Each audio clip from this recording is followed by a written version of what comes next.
Welcome to Obscure Knowledge. Tonight we unveil The Signalman, Charles Dickens' haunting tale of mystery and fate, a story that lingers in the shadows of the railway line. "Hello, below there!"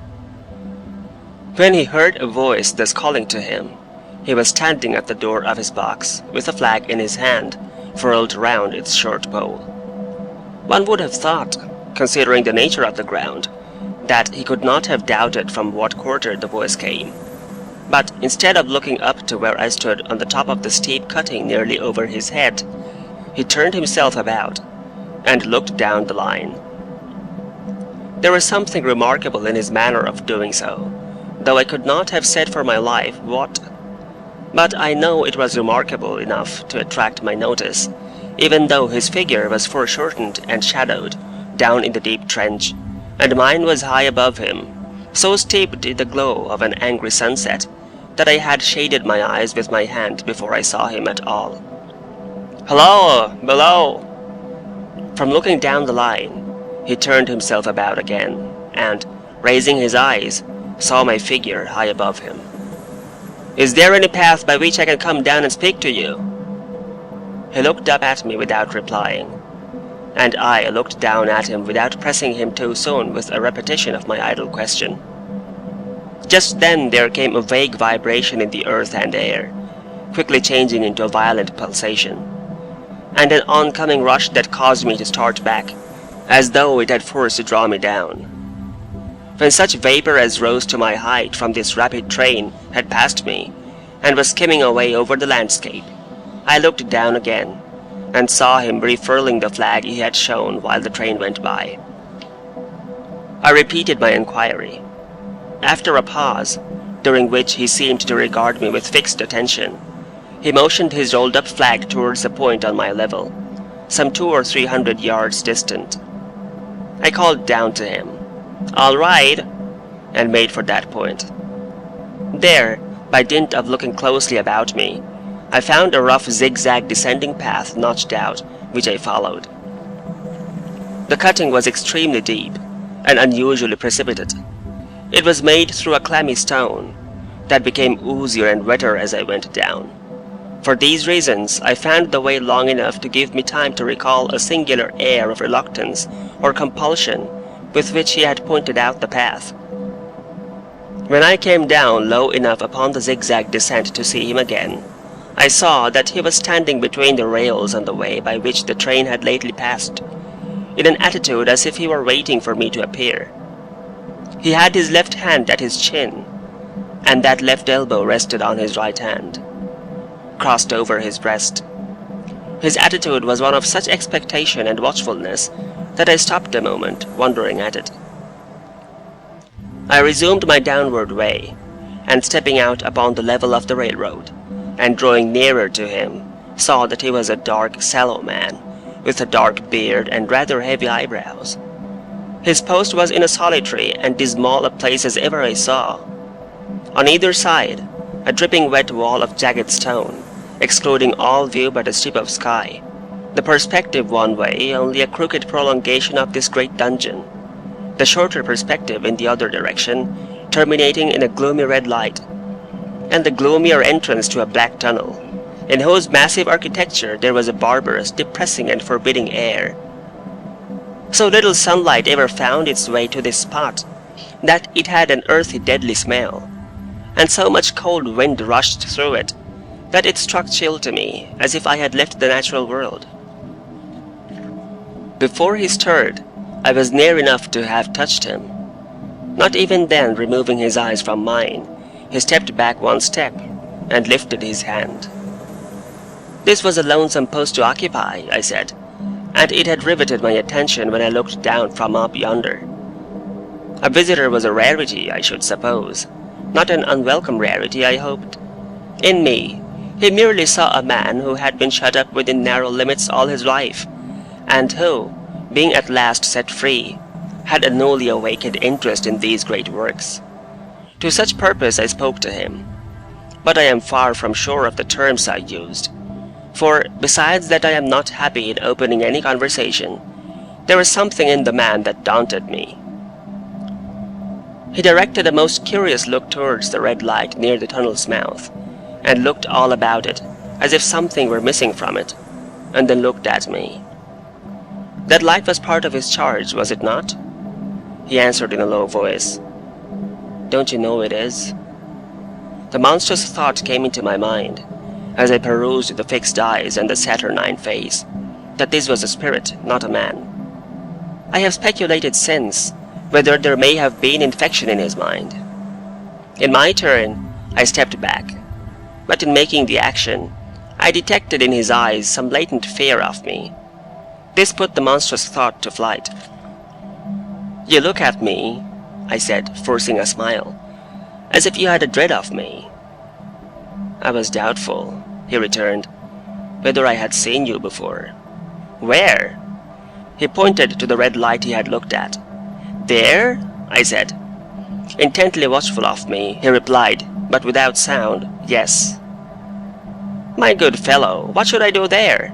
However, be that as it may, I never was there, you may swear. I think I may, he rejoined. Yes, I am sure I may. His manner cleared, like my own. He replied to my remarks with readiness, and in well-chosen words.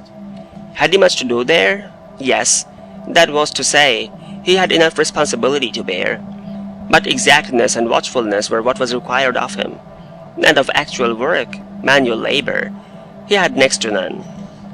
To change that signal, to trim those lights, and to turn this iron handle now and then was all he had to do under that head. Regarding those many long and lonely hours, of which I seemed to make so much, he could only say that the routine of his life had shaped itself into that form, and he had grown used to it. He had taught himself a language down here, if only to know it by sight, and to have formed his own crude ideas of its pronunciation could be called learning it. He had also worked at fractions and decimals, and tried a little algebra. But he was, and had been as a boy, a poor hand at figures.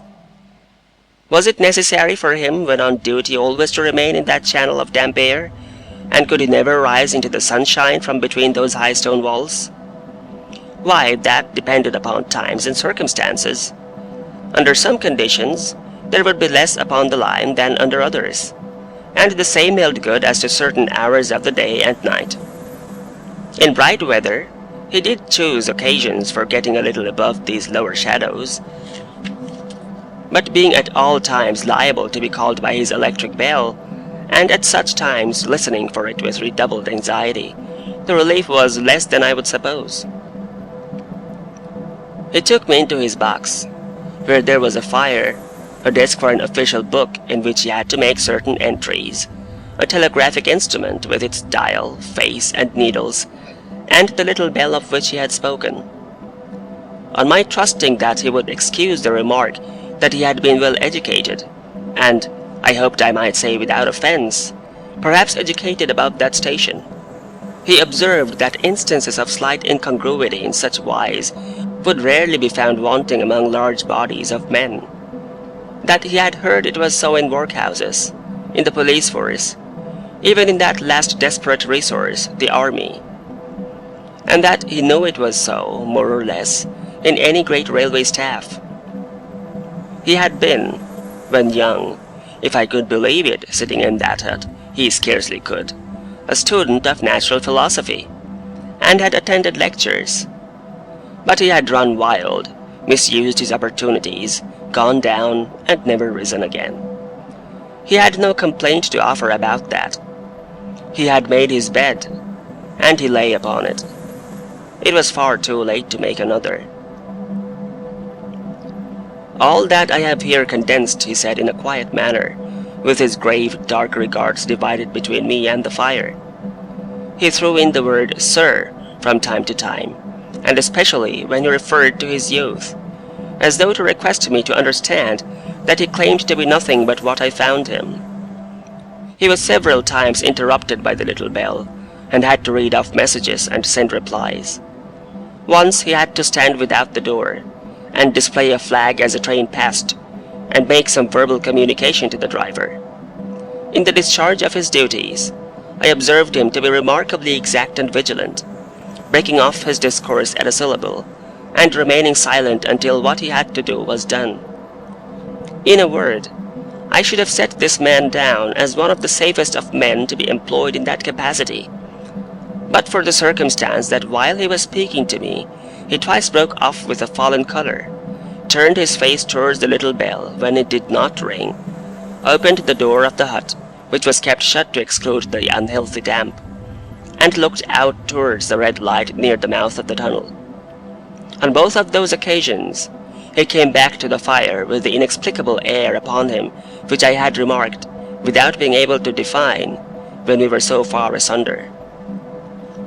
Said I, when I rose to leave him, "You almost make me think that I have met with a contented man." I am afraid I must acknowledge that I said it to lead him on. "I believe I used to be so," he rejoined in the low voice in which he had first spoken. "But I am troubled, sir, I am troubled." He would have recalled the words if he could. He had said them, however, and I took them up quickly. "With what? What is your trouble?" "It is very difficult to impart, sir. It is very, very difficult to speak of. If you ever make me another visit, I will try to tell you." "But I expressly intend to make you another visit.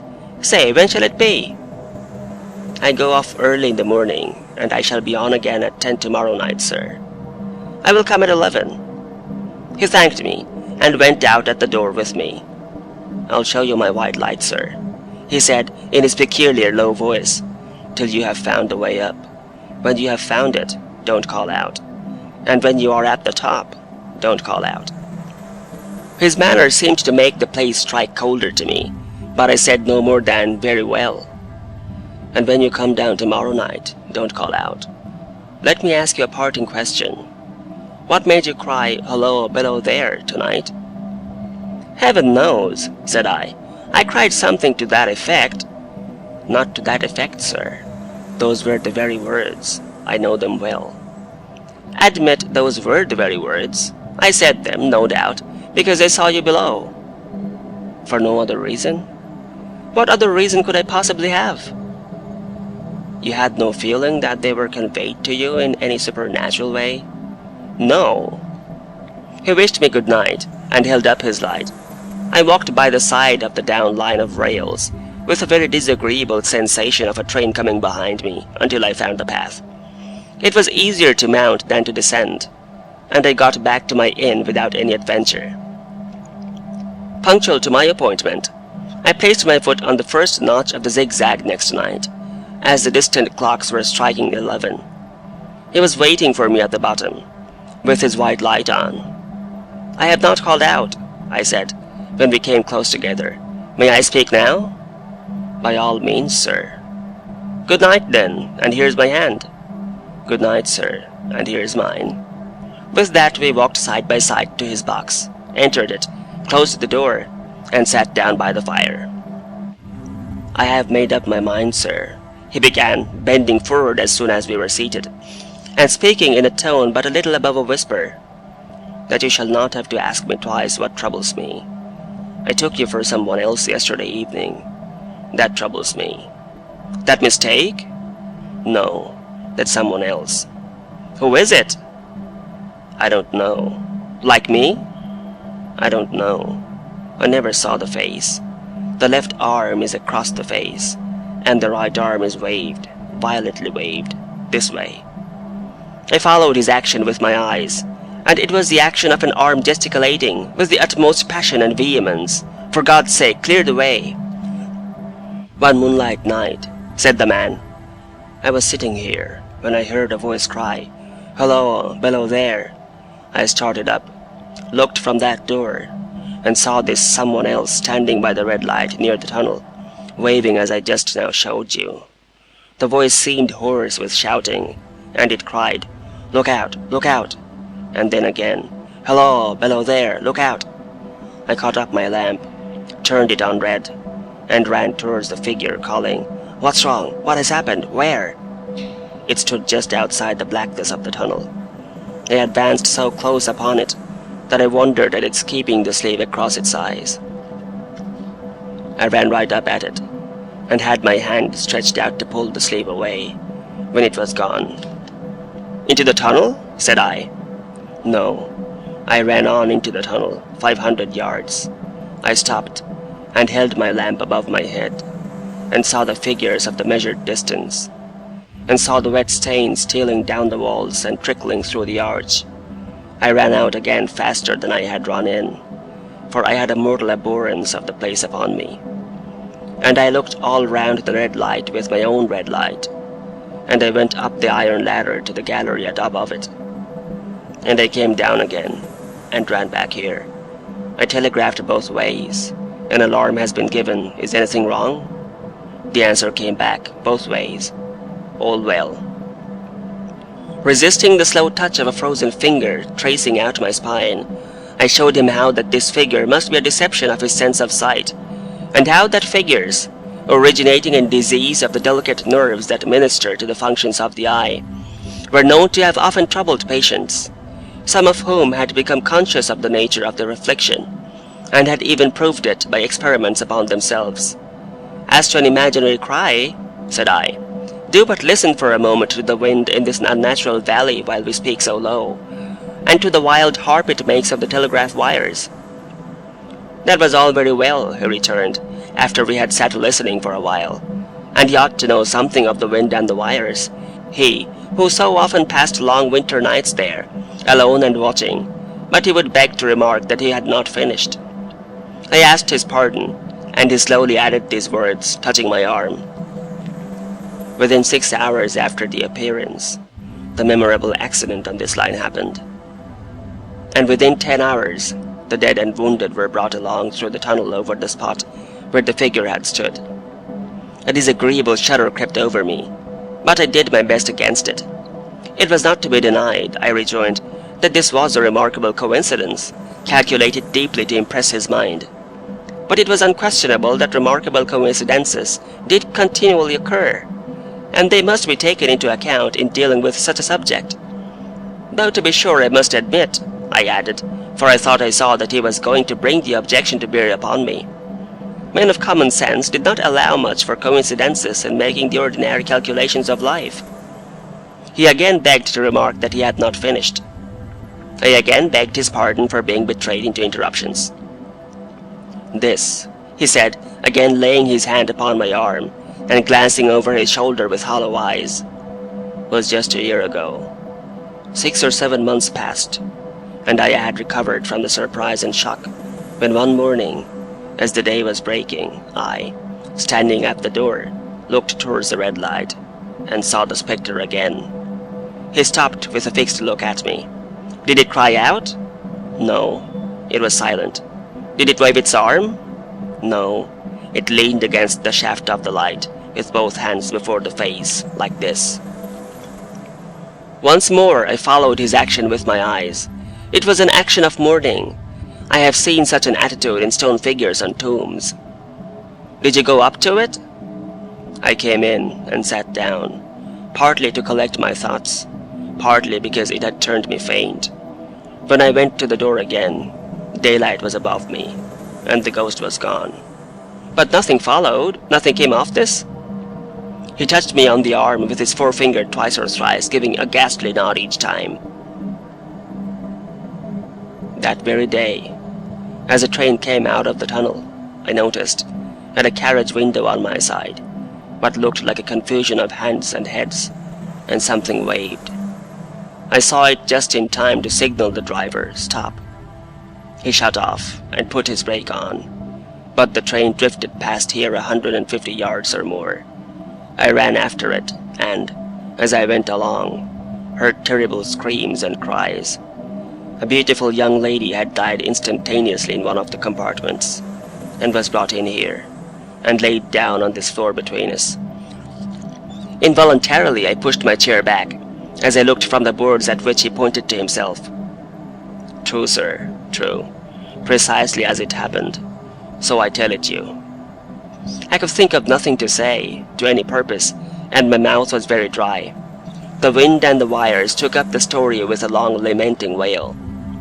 He resumed, Now, sir, mark this, and judge how my mind is troubled. The spectre came back a week ago, Ever since, it has been there now and again by fits and starts. At the light?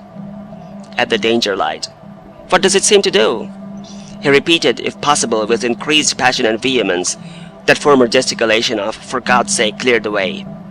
Then he went on, "I have no peace or rest for it. It calls to me for many minutes together in an agonized manner. 'Below there! Look out! Look out!' It stands waving to me. It rings my little bell." I caught at that. "Did it ring your bell yesterday evening when I was here, and you went to the door?" "Twice." "Why, see," said I, "how your imagination misleads you. My eyes were on the bell, and my ears were open to the bell, and if I am a living man, it did not ring at those times. No, nor at any other time, except when it was rung in the natural course of physical things by the station communicating with you." He shook his head. "I have never made a mistake as to that yet, sir. I have never confused the spectre's ring with the man's. The ghost's ring is a strange vibration in the bell, that it derives from nothing else. And I have not asserted that the bell stirs to the eye. I don't wonder that you failed to hear it, but I heard it." "And did the spectre seem to be there when you looked out?" "It was there." "Both times?" He repeated firmly, "Both times."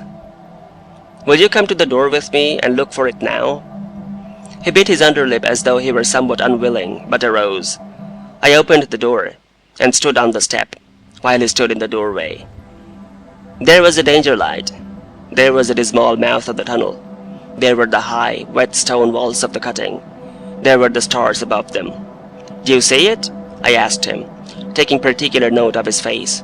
His eyes were prominent and strained, but not very much more so, perhaps, than my own had been when I had directed them earnestly towards the same spot. "No," he answered, "it is not there." "Agreed," said I. We went in again, shut the door, and resumed our seats. I was thinking how best to improve this advantage, if it might be called one, when he took up the conversation in such a matter-of-course way, so assuming that there could be no serious question of fact between us, that I felt myself placed in the weakest of positions. "By this time you will fully understand, sir," he said, "that what troubles me so dreadfully is the question, what does the spectre mean?" I was not sure, I told him, that I did fully understand. "What is its warning against?"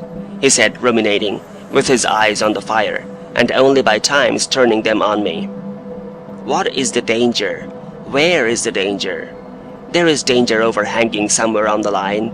Some dreadful calamity will happen. It is not to be doubted this third time after what has gone before, but surely this is a cruel haunting of me. What can I do?" He pulled out his handkerchief and wiped the drops from his heated forehead. "If I telegraph danger on either side of me, or on both, I can give no reason for it," he went on, wiping the palms of his hands.